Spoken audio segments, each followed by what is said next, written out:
¿Cómo funciona la máquina de la economía en 30 minutos? La economía funciona como una simple máquina. Sin embargo, muchos no la entienden o no concuerdan en cómo funciona. Y eso ha llevado a mucho sufrimiento económico en vano. Siento una profunda obligación de compartir mi plantilla económica, sencilla pero práctica. Aunque no es convencional, me ayudó a predecir y eludir la crisis financiera mundial. Y me sirve bien ya hace más de 30 años. Comencemos. Aunque la economía puede parecer compleja, funciona en forma simple y mecánica. Consta de unas pocas piezas simples y muchas transacciones simples que se repiten una y otra vez innumerables veces. Estas transacciones son impulsadas más que nada por la naturaleza humana y crean tres fuerzas principales que mueven la economía. 1. Incremento de la productividad. 2.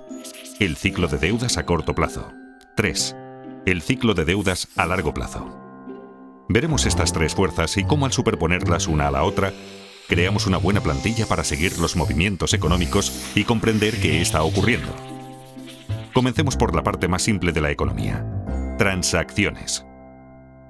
Una economía es simplemente la suma de las transacciones que la componen. Y una transacción es algo muy sencillo. Todo el tiempo hacemos transacciones. Cada vez que compramos algo, creamos una transacción. Cada transacción consiste en un comprador que canjea dinero o crédito a un vendedor por mercancías, servicios o activos financieros. El crédito se gasta como el dinero. De modo que sumando el dinero gastado al crédito gastado, sabemos el gasto total. El gasto total impulsa la economía. Si dividimos la suma gastada por la cantidad vendida, obtenemos el precio. Y eso es todo. Esto es una transacción.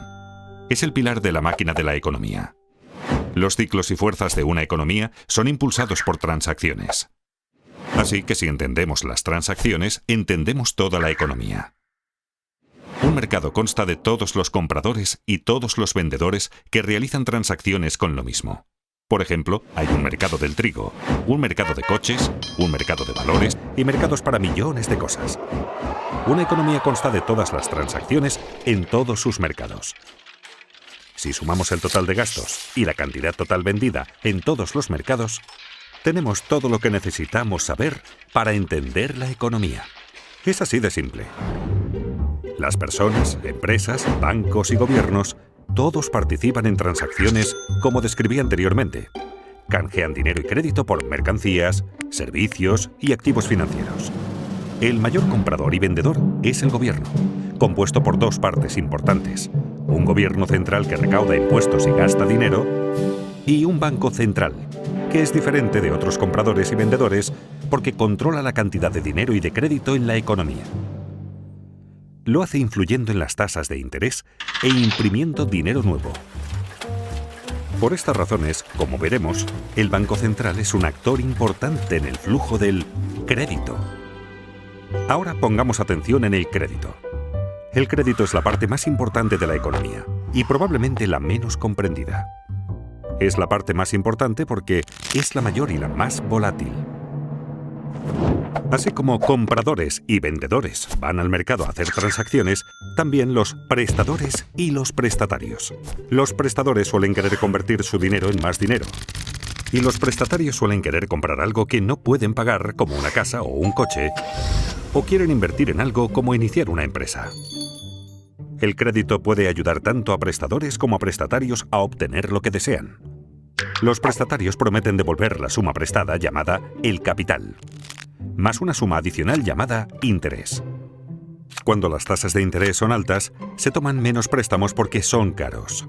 Cuando las tasas de interés son bajas, se toman más préstamos porque son más baratos. Cuando los prestatarios prometen devolver el préstamo y los prestadores les creen, se crea el crédito. Dos personas cualesquiera pueden acordar el crear crédito de la nada. Esto parece bastante sencillo, pero el crédito es escurridizo porque tiene nombres diferentes.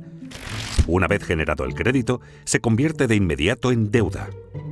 La deuda es un activo para el prestador y un pasivo para el prestatario.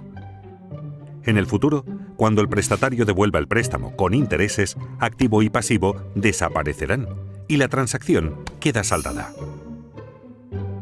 Entonces, ¿por qué es el crédito tan importante? Porque cuando un prestatario obtiene crédito, puede aumentar sus gastos. Y hay que recordar, el gasto impulsa la economía. Eso es porque el gasto de una persona es el ingreso de otra persona. Pensemos que cada dólar que gastamos, alguien lo gana. Y cada dólar que ganamos fue gastado por alguien. Así que cuando gastamos más, alguien gana más. Cuando los ingresos de alguien aumentan, los prestadores están más dispuestos a prestarle dinero porque ahora es más digno de crédito. Un prestatario digno de crédito tiene dos cosas: la capacidad de devolver el préstamo y un aval. Tener ingresos altos comparados con la deuda le permite devolver dinero. En caso de no poder hacerlo, tiene activos valiosos como aval que pueden venderse. Esto hace que los prestadores se sientan cómodos al prestarle dinero. Así, mayores ingresos permiten tomar más préstamos, que a su vez permiten mayores gastos. Y como los gastos de una persona son los ingresos de otra, esto lleva a más préstamos y así sucesivamente. Esta conducta se realimenta y conduce al crecimiento económico. Y por eso tenemos ciclos. En una transacción hay que dar algo para obtener algo. Y cuánto obtenemos depende de cuánto producimos. Con el tiempo aprendemos y esos conocimientos acumulados elevan los niveles de vida. A esto lo llamamos crecimiento de la productividad. Quienes son creativos y trabajan duro aumentan su productividad y sus niveles de vida con mayor rapidez que aquellos complacientes y perezosos. Aunque no necesariamente a corto plazo. La productividad cuenta más a largo plazo. El crédito a corto plazo. Esto es porque el crecimiento de la productividad no fluctúa mucho, así que no es un propulsor importante de los vaivenes económicos. La deuda sí lo es, porque al adquirirla nos permite consumir más de lo que producimos, y nos obliga a consumir menos de lo que producimos cuando la reintegramos. Los vaivenes de la deuda siguen dos grandes ciclos. Uno de entre 5 a 8 años, y el otro de entre 75 a 100 años aproximadamente. Aunque la mayoría de la gente siente los vaivenes, habitualmente no los ve como ciclos porque los ve demasiado de cerca, día a día, semana a semana. En este capítulo daremos un paso atrás para ver estas tres grandes fuerzas y cómo interactúan para crear nuestras experiencias. Vimos que los vaivenes alrededor de la línea no surgen de cuánta innovación o trabajo arduo hay, sino sobre todo de cuánto crédito hay. Imaginemos por un momento una economía sin crédito. En esta economía solo puedo aumentar mis gastos si aumento mis ingresos, lo cual me exige ser más productivo y trabajar más. Una productividad mayor es el único camino hacia el crecimiento.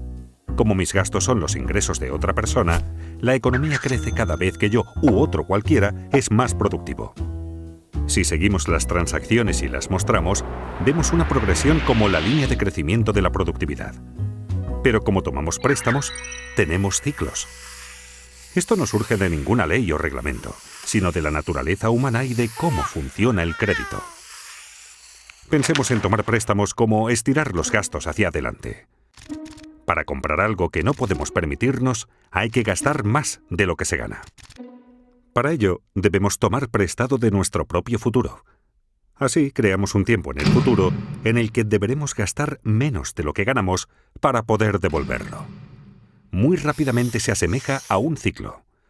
En esencia, cada préstamo que tomamos crea un ciclo. Esto es tan cierto para un individuo como para la economía.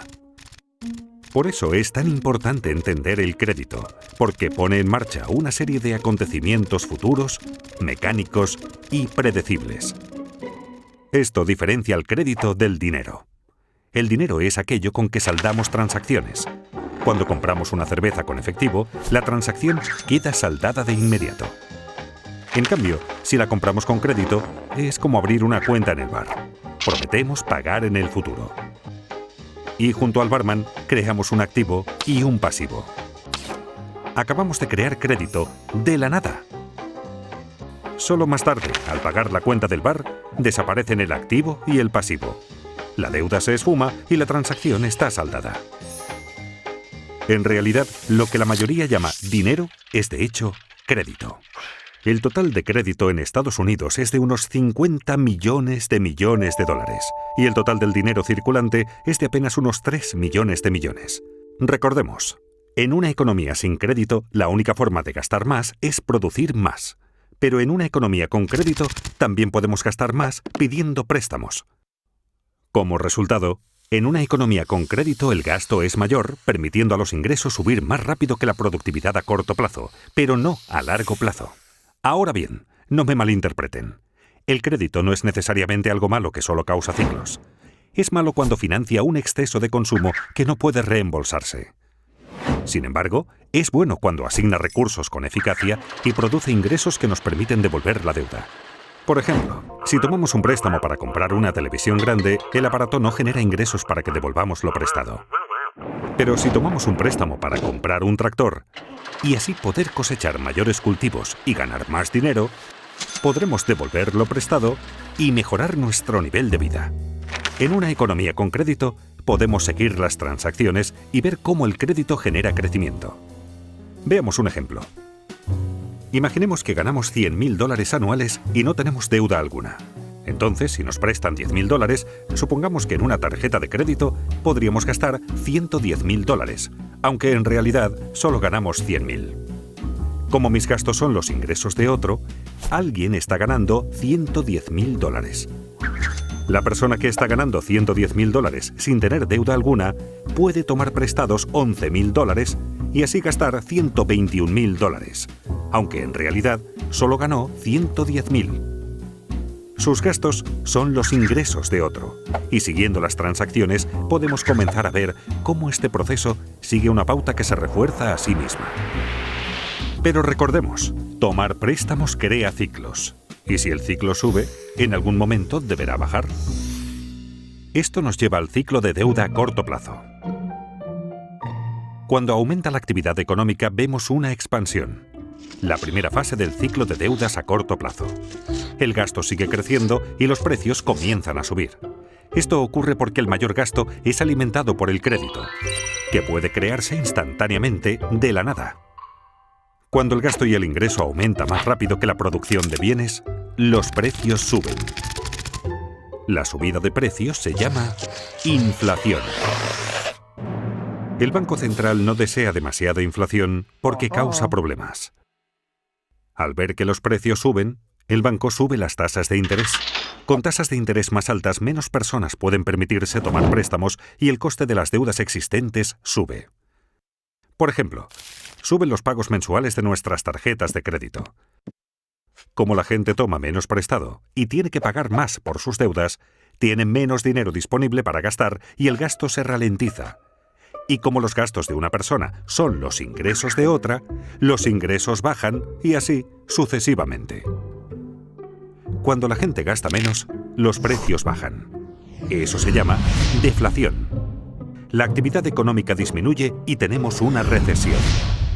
Si la recesión se torna demasiado grave y la inflación ya no es un problema, el Banco Central bajará las tasas de interés para que todo vuelva a remontar.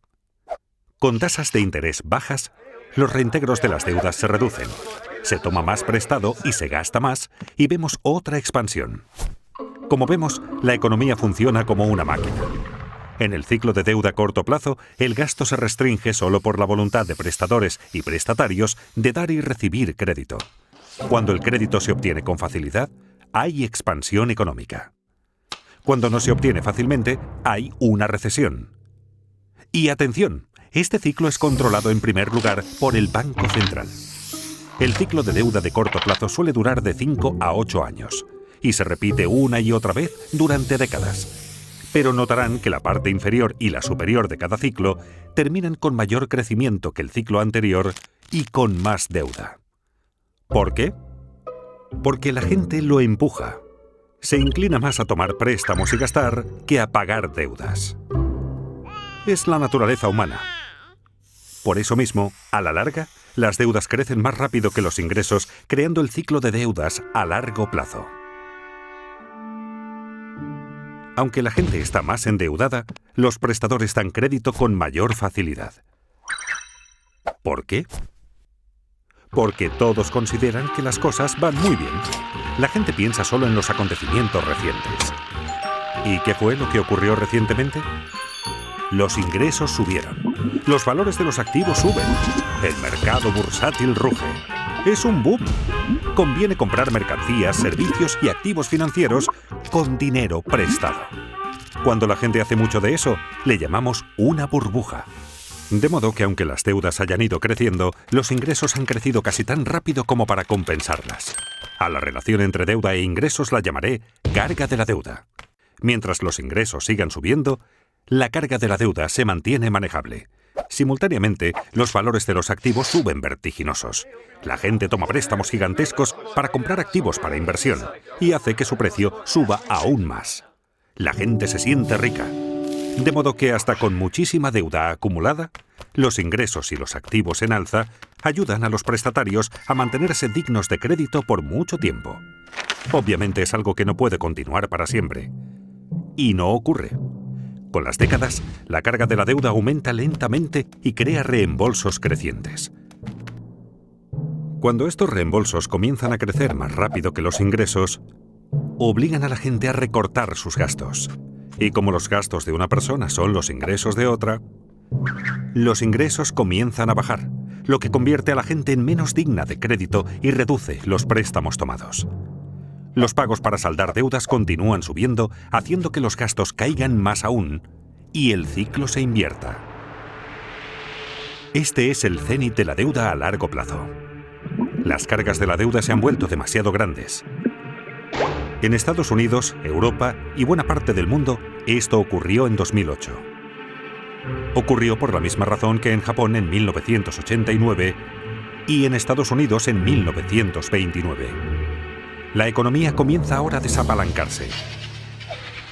En esta fase, la gente reduce el gasto, el ingreso baja, el crédito desaparece, los activos caen, los bancos sufren, las bolsas se desmoronan, las tensiones sociales aumentan y todo comienza a realimentarse en el sentido opuesto. A medida que caen los ingresos y suben los pagos por deudas, los prestatarios quedan restringidos. Ya sin derecho a crédito, sus créditos se agotan y ya no pueden tomar suficiente dinero prestado para saldar sus deudas. Desesperados, los prestatarios se ven obligados a vender activos. La fiebre de ventas inunda el mercado. Aquí es donde colapsa la bolsa. El mercado inmobiliario se hunde y a los bancos se les complican las cosas.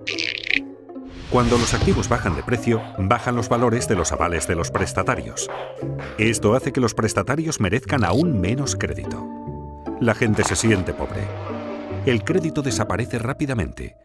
Menos gasto, menos ingreso, menos riqueza, menos crédito, menos préstamos tomados y así sucesivamente. Es un círculo vicioso.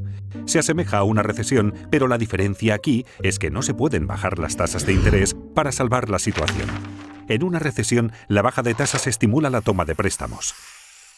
Pero en un desapalancamiento, bajar las tasas no sirve, pues las tasas de interés ya están bajas y llegan pronto al 0%. Así que se acaba el estímulo. Las tasas de interés en Estados Unidos llegaron al 0% durante el desapalancamiento de la década de 1930 y nuevamente en 2008. La diferencia entre una recesión y un desapalancamiento es que en este, la carga de la deuda sobre los prestatarios creció demasiado y no pudo aliviarse bajando las tasas de interés. Los prestadores comprenden que deudas tan excesivas no pueden ser devueltas totalmente.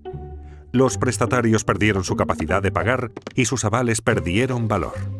Se sienten paralizados por la deuda y ya no quieren más. Los prestadores dejan de prestar. Los prestatarios dejan de tomar prestado. Pensemos en la economía como indigna de crédito. Como una persona. ¿Qué hacer entonces con el desapalancamiento? El problema es que las cargas de las deudas son muy altas y deben bajar. Hay 4 formas en que esto puede ocurrir. 1. Personas, empresas y gobiernos recortan sus gastos. 2. Se reducen las deudas mediante moratorias y reestructuras. 3. La riqueza se redistribuye de los que tienen a los que no tienen. 4. El Banco Central imprime dinero nuevo. Estas 4 formas ocurrieron en cada desapalancamiento de la historia moderna. Es habitual recortar primero los gastos. Como vimos, personas, empresas, bancos y hasta gobiernos se ajustan el cinturón y recortan gastos para poder pagar sus deudas. Esto se llama con frecuencia austeridad. Cuando los prestatarios dejan de contraer nuevas deudas y comienzan a pagar las deudas viejas, puede esperarse que la carga de la deuda baje. Pero ocurre lo contrario. Como se recorta el gasto, y el gasto de una persona es el ingreso de otra, esto hace que los ingresos caigan más rápido de lo que se saldan las deudas, y así la carga de la deuda de hecho empeora. Como vimos, este recorte del gasto es deflacionario y doloroso. Las empresas están forzadas a reducir costes, lo que significa menos empleos y mayor paro. Esto lleva a la etapa siguiente. Deben reducirse las deudas. Muchos no pueden pagar sus préstamos y las deudas del prestatario son el activo del prestador. Cuando los prestatarios no pagan al banco, la gente teme que el banco no pueda pagarle lo suyo y corre a retirar su dinero del banco. Los bancos quedan restringidos y la gente, las empresas y los bancos dejan de pagar sus deudas. Esta grave contracción económica es una depresión. Buena parte de una depresión consiste en descubrir que lo que suponíamos era nuestra riqueza no está. Volvamos al bar. Cuando compramos una caña a cuenta, prometimos pagarle al dueño del bar. Nuestra promesa se convirtió en un activo del barman. Si no cumplimos la promesa, no le pagamos y entramos en moratoria de nuestra cuenta de bar. Entonces, este activo que tenía, de hecho, no vale nada. En esencia, ha desaparecido. Muchos prestadores no quieren ver su patrimonio desaparecer y acuerdan reestructurar la deuda. Esto significa que los prestadores recibirán un reembolso menor o que cobrarán en un lapso mayor o con un interés menor al acordado inicialmente. De esta manera, se incumple un contrato a pesar de que se reduce la deuda. Los prestadores prefieren así un poco de algo antes que el total de la nada. Pese a que desaparece deuda, su reestructuración hace que los valores de ingresos y activos desaparezcan más rápido, con lo cual la carga de la deuda continúa empeorando. Como recortar gastos, reducir la deuda también es doloroso y deflacionario. Todo esto afecta al gobierno central porque menores ingresos y menos empleo significan que el gobierno recauda menos impuestos. Al mismo tiempo, necesita aumentar su gasto por el aumento del paro. Muchos de los parados tienen ahorros inadecuados y necesitan apoyo financiero del gobierno. Además, los gobiernos crean planes de incentivos y aumentan sus gastos para compensar la baja de la economía. Los déficits presupuestarios gubernamentales crecen explosivamente durante un desapalancamiento porque gastan más de lo recaudado por impuestos. Eso es lo que está ocurriendo cuando oímos sobre el déficit en los noticiarios. Para financiar los déficits, los gobiernos deben subir los impuestos o tomar dinero prestado. Pero con ingresos en caída y tantos en paro, ¿de quién vendrá el dinero? De los ricos. Ya que los gobiernos necesitan más dinero y la riqueza está muy concentrada en manos de un pequeño porcentaje de la gente, es natural que los gobiernos cobren más impuestos a los acaudalados, lo cual facilita una redistribución de la riqueza en la economía de los que tienen hacia los que no tienen. Los que no tienen y sufren comienzan a sentir resentimiento hacia los ricos que tienen. Los que tienen, sufriendo la economía débil, los precios de los activos en baja y los impuestos en alza, comienzan a sentir resentimiento hacia los que no tienen. Si la depresión continúa, puede alterarse el orden social. No solo subirán las tensiones internas en los países, sino que también entre países, sobre todo entre deudores y acreedores. Esta situación puede llevar a un cambio político que a veces puede ser extremo. En la década de 1930, esto condujo a Hitler al poder, a la guerra en Europa y a la depresión en Estados Unidos. La presión para que se haga algo que ponga fin a la depresión aumenta. Recordemos, lo que la mayoría consideraba dinero era en realidad crédito. Así, cuando el crédito desaparece, la gente no tiene suficiente dinero. La gente está desesperada por dinero. ¿Recuerdan quién puede imprimirlo? El Banco Central. Tras haber bajado ya sus tasas de interés a casi cero, está obligado a imprimir dinero. A diferencia del recorte de gastos, la reducción de la deuda y la redistribución de riquezas, la impresión de dinero es inflacionaria y estimulante. Inevitablemente, el Banco Central imprime dinero nuevo de la nada que usa para comprar activos financieros y bonos del gobierno. Ocurrió en Estados Unidos durante la Gran Depresión y nuevamente en 2008, cuando su Banco Central, la Reserva Federal, imprimió más de 2 millones de dólares. Otros bancos centrales del mundo que podían también imprimieron mucho dinero. Comprar activos financieros con este dinero ayuda a elevar los precios de los activos, volviendo a la gente más digna de crédito. Pero esto ayuda solo a los que tienen activos financieros. Y es que el Banco Central puede imprimir dinero, pero solo puede comprar activos financieros. El Gobierno Central, por su parte, puede comprar bienes y servicios y pasar dinero a la gente, pero no puede imprimir dinero. Así que para estimular la economía, los dos deben cooperar. Comprando bonos del gobierno, el Banco Central en esencia presta dinero al gobierno, permitiéndole mantener un déficit y aumentar el gasto en bienes y servicios mediante sus programas de incentivos y de seguros de paro. Esto aumenta los ingresos de la gente, así como la deuda del gobierno. Sin embargo, reducirá la carga total de la deuda en la economía. Este es un momento de gran riesgo. Quienes formulan las políticas deben equilibrar las 4 formas en que se reduce la carga de la deuda. Las formas deflacionarias deben equilibrar a las inflacionarias para mantener la estabilidad. Si se equilibran correctamente, puede producirse un desapalancamiento hermoso. Y es que un desapalancamiento puede ser feo o hermoso. ¿Cómo puede ser hermoso? Aunque un desapalancamiento es una situación difícil, manejar óptimamente una situación difícil es algo hermoso. Mucho más bello que los excesos desequilibrados y alimentados con deuda de la fase de apalancamiento. En un desapalancamiento hermoso, las deudas disminuyen respecto de los ingresos. El crecimiento económico real es positivo y la inflación no es un problema.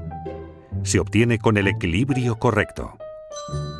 El equilibrio correcto exige cierta mezcla de recorte de gastos, reducción de la deuda, transferencia de riquezas e impresión de dinero para mantener la estabilidad económica y social. La gente pregunta si la impresión de dinero causará inflación. No, si compensa el crédito que cae. Recordemos, el gasto es lo que importa. $1 de gastos pagado con dinero afecta a los precios igual que $1 de gastos pagado con crédito. Imprimiendo dinero, el Banco Central puede compensar la desaparición de crédito con un aumento de la cantidad de dinero. Para cambiar esta situación, el Banco Central necesita no solo fomentar el crecimiento de los ingresos, sino lograr que la tasa de crecimiento del ingreso supere a la tasa de interés sobre la deuda acumulada. ¿Qué quiero decir con ello? En esencia, los ingresos deben crecer más rápido que las deudas. Por ejemplo, supongamos que un país en desapalancamiento tiene una relación deuda-ingreso del 100%. Esto significa que su deuda total es igual a los ingresos del país entero en un año. Pensemos ahora en la tasa de interés sobre esa deuda, digamos que del 2%. Si la deuda crece al 2% por esa tasa de interés y el ingreso crece solo al 1%, jamás se reducirá la carga de la deuda. Se necesita imprimir suficiente dinero para que la tasa de crecimiento del ingreso supere a la tasa de interés. No obstante, es fácil abusar de la impresión de dinero por ser tan fácil y porque la gente la prefiere a las alternativas. La clave es evitar imprimir demasiado dinero y provocar una inflación inaceptablemente alta, como hizo Alemania en el desapalancamiento de la década de 1920. Si los responsables logran el equilibrio correcto, un desapalancamiento no es tan dramático. El crecimiento es lento, pero las cargas de la deuda bajan. Así es un desapalancamiento hermoso. Con los ingresos en alza, los prestatarios comienzan a parecer más dignos de crédito. Y cuando esto ocurre, los prestadores vuelven a prestar. Las cargas de las deudas comienzan por fin a bajar. Al poder tomar préstamos, la gente puede gastar más. La economía comienza ahora a crecer nuevamente hacia la fase de reflación del ciclo de deudas a largo plazo. Aunque el desapalancamiento puede ser horrible si se maneja mal, cuando se maneja adecuadamente, solucionará el problema. Lleva unos 10 años o más el que las cargas bajen y la actividad económica retorne a la normalidad. Y de ahí la expresión década perdida. En conclusión, por supuesto, la economía es un poco más compleja de lo que esta plantilla sugiere. Pero superponiendo el ciclo de deuda a corto plazo al de deuda a largo plazo, y a ambos encima de la línea de crecimiento de la productividad, obtenemos un modelo razonable para ver dónde hemos estado, dónde estamos y hacia dónde es probable que vayamos. En resumen, hay 3 reglas prácticas que me gustaría que les quedaran de esta charla. La primera, que la deuda no crezca más rápido que los ingresos, porque las cargas de la deuda terminarán aplastándonos. La segunda, que los ingresos no crezcan más rápido que la productividad, porque eso nos hará no competitivos. Y la tercera, hacer todo lo posible para aumentar la productividad, pues a largo plazo es lo que más importa. Son consejos sencillos para todos, incluidos los responsables de políticas.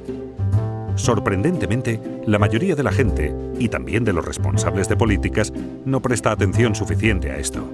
Esta plantilla ha funcionado en mi caso, y espero que funcione en el vuestro. Muchas gracias.